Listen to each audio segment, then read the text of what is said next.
कुछ औरतें, कुछ लड़कियां इस तरह की हो जाती हैं, वो अपने आप को आज़ादी के रूप में देखना चाहती हैं। वो चाहती हैं कि हम अपने तरीके से अपने जीवन को जिएं और इसमें कोई भी हमें दखल अंदाजी ना करे, कोई रोके टोके ना।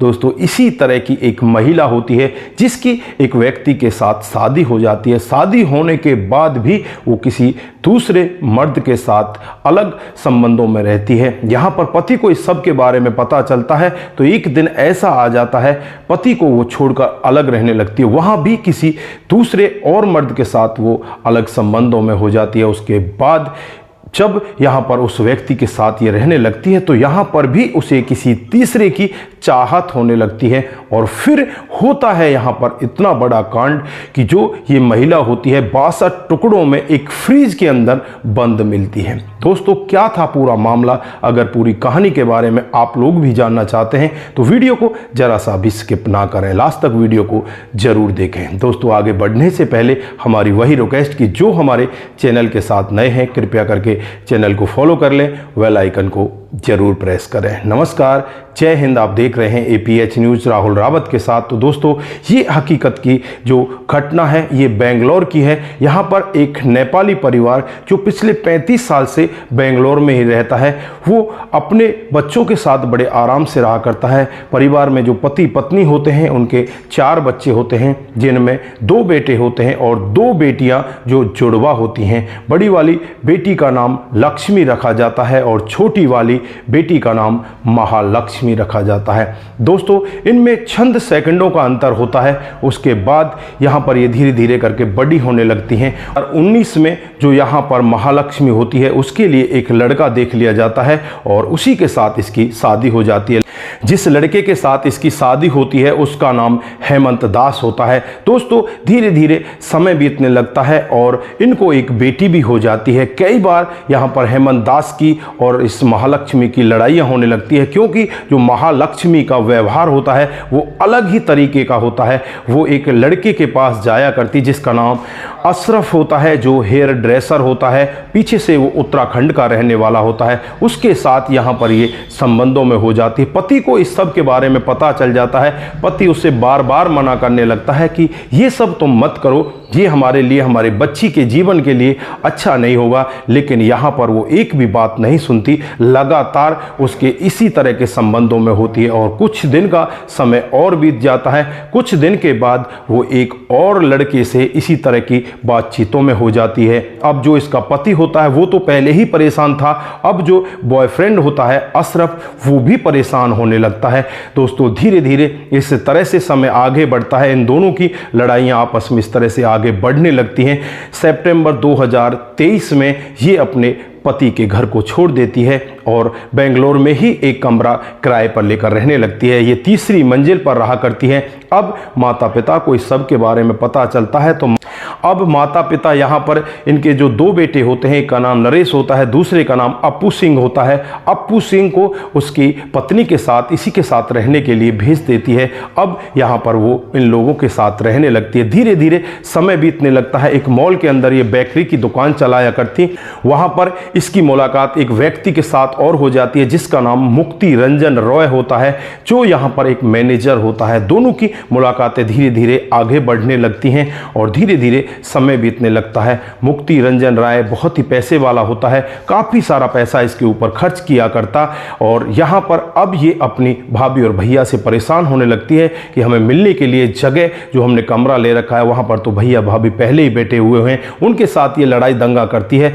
तो भैया भाभी भी परेशान होकर वहाँ से अपने घर चले जाते हैं। अब ये यहाँ पर आराम से रहने लगते हैं। धीरे धीरे और कुछ समय बीतता है और यहाँ पर जो मुक्ति रंजन राय है वो भी इससे परेशान होने लगता है। पता नहीं मन ही मन वो भी इससे बहुत ज़्यादा परेशान हो जाता है। इधर जो इसका पति है उसके साथ में इसका केस चल रहा होता है। दोस्तों, एक दिन का वाकया होता है 1 सितंबर 2024 को, जब ये दोनों उसी 3 मंजिले घर में मिलने के लिए जाते हैं। 3री मंजिल पर पहुंच जाते हैं। वहां बैठकर ये आपस में कुछ बातचीत करते हैं। यहां पर जो महालक्ष्मी होती है इससे पैसों की डिमांड करती है। ये कहता है कि मुझ पर इतने पैसे अब नहीं हैं, मैं तुम्हारे को बहुत सारे पैसे दे चुका हूं। लेकिन ये यहां पर कहती है कि अगर तुमने ऐसा नहीं किया तो मैं तेरे ऊपर केस कर दूंगी, तुझे जेल के अंदर बंद करा दूंगी। फिर ये दोनों जब बैठे होते हैं तो इन दोनों की आपस में किसी बात को लेकर बहुत ही ज़्यादा कहासुनी हो जाती है, और कहासुनी में जो यहाँ पर मुक्ति रंजन होते हैं उनको बहुत ज़्यादा गुस्सा आ जाता है, और गुस्से में महालक्ष्मी के गले को दबाने लगते हैं और तब तक दबा कर रखते हैं जब तक उनकी जान नहीं चली जाती। उसके बाद ये उन्हें वहीं पर डाल देते हैं और फिर ये खुद घबराने लगते हैं कि अब मैं करूं तो क्या करूं। फिर ये वहां से निकलते हैं और बाजार जाते हैं, बाजार से एक चाकू लेकर आते हैं और चाकू लाने के बाद अपने घर के अंदर आ जाते हैं। घर के अंदर आने के बाद इसके शरीर के छोटे छोटे टुकड़े करते हैं और उन टुकड़ों को 165 लीटर के एक फ्रिज के अंदर ठूसने लगते हैं। 59 लगभग इसके टुकड़े किए जाते हैं और उन्हें फ्रिज के अंदर ठूस कर फिर ये वहाँ से कुछ साफ़ सफाई करते हैं। साफ़ सफाई करके फिर वहाँ से ये फरार हो जाते हैं। उसके बाद लगातार यहाँ पर किसी को कुछ नहीं पता चलता। 18 दिन यहाँ पर इसी तरह से बीत जाते हैं और 18 दिन के बाद जब अड़ोसी पड़ोसियों को बदबू बहुत ज़्यादा आने लगती है तो अड़ोसी पड़ोसी यहाँ पर जो मकान मालिक होता है उसे बुलाते हैं। यहाँ पर जो मकान मालिक होता है उसको 2 नंबर इमरजेंसी के लिए दिए होते हैं। एक इसकी जो बड़ी बहन होती है लक्ष्मी, उसका नंबर होता है, दूसरा इसकी माँ का नंबर होता है। उन दोनों को फ़ोन किया जाता है और दोनों बिना कुछ देरी किए हुए भागे भागे तुरंत ही वहाँ पर पहुँच जाते हैं। पुलिस को बुलाया जाता है और जब घर के अंदर जाकर देखा जाता है, फ्रिज को खोला जाता है, तो बस वहाँ का नज़ारा बहुत ही अलग होता है। सभी उस नज़ारे को देखकर एक बार के लिए दंग रह जाते हैं। दोस्तों अब यहाँ पर तरह तरह के लोगों के ऊपर शक जाने लगता है। सबसे पहला जो शक होता है इसका जो पति होता है हेमंत दास, उसके ऊपर जाता है। हेमंत दास को जब पूछताछ की जाती है तो हेमंत दास साफ मना कर देता है कि मेरा इससे कोई लेना देना नहीं है। उसके बाद हेमंत दास बताता है कि इसका संबंध एक अशरफ नाम के लड़के के साथ था। तुरंत ही अशरफ के पास पहुंचने का यत्न करती है। दोस्तों मीडिया में भी यही मामला दौड़ने लगता है कि एक मुस्लिम लड़के ने एक हिंदू लड़की को 59 टुकड़ों में बांट दिया। उसके बाद जब वहां पर इस लड़की का मोबाइल मिलता है जो स्विच ऑफ हो चुका था,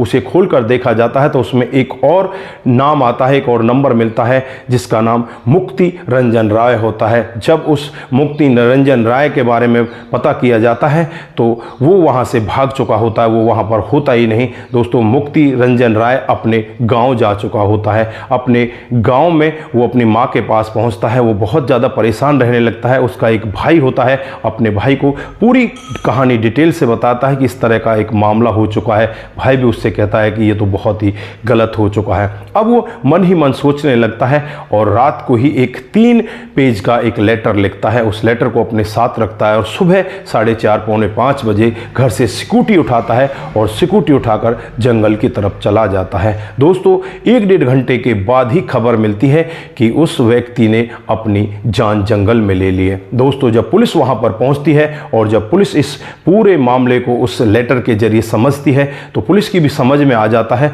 कि इस तरह से इस व्यक्ति ने अपना जुर्म भी कबूल कर लिया और अपने आप को भी यहाँ पर ख़त्म कर लिया। उसने उसमें लिखा था कि मैंने ही इस लड़की को मारा है क्योंकि इसने मेरे साथ में गलत किया है। ये किसी और लड़के के साथ में भी इस तरह के संबंधों में थी और ये मेरे को ब्लैकमेल कर रही थी। मैं गुस्से में आकर ये कदम उठा चुका हूँ। अब उसके बाद ही अपने आप को भी ख़त्म कर लेता है। दोस्तों पुलिस वहाँ पर उस डेड बॉडी को उठाती है और पोस्टमार्टम के लिए भेज देती है। मामला चारों तरफ फैल जाता है। दोस्तों यहाँ पर लोगों के तरह तरह के सवाल होते हैं कि पता नहीं कैसे इसने उस लड़की को मारा और फिर इसने अपने आप को क्यों ख़त्म कर दिया। लेकिन जो लेटर लिखा था उस लेटर में उसने साफ लिखा था कि इसमें कोई और व्यक्ति नहीं है, इसमें सारा दोष मेरा है। दोस्तों चारों तरफ अफरा तफरी मच जाती है। जो ये खबर हम आप लोगों के बीच में चला रहे हैं, ये खबर पूरी की पूरी मीडिया रिपोर्ट के अनुसार है। इसमें किसी भी तरह की सच्चाई की हम पुष्टि नहीं करते। तो दोस्तों ये रही आज की हकीकत की कहानी। आप लोगों ने देखा किस तरह से एक महिला इस तरह के संबंधों में हो जाती है, अपने पति के होते हुए दूसरे व्यक्ति के साथ इस तरह के संबंधों में होती है, फिर दूसरे से तीसरे, तीसरे से चौथे और फिर उसकी जीवन लीला इस तरह से समाप्त हो जाती है। तो दोस्तों यहाँ पर आप क्या कहना चाहते हैं, आपकी जो भी राय है एक बार कमेंट बॉक्स में जरूर दीजिएगा। दोस्तों आज के लिए बस इतना ही, फिर मिलते हैं किसी नए मूड के साथ। तब तक के लिए आप अपना ख्याल रखें, परिवार का ख्याल रखें, सतर्क रहें, सावधान रहें। नमस्कार, जय हिंद,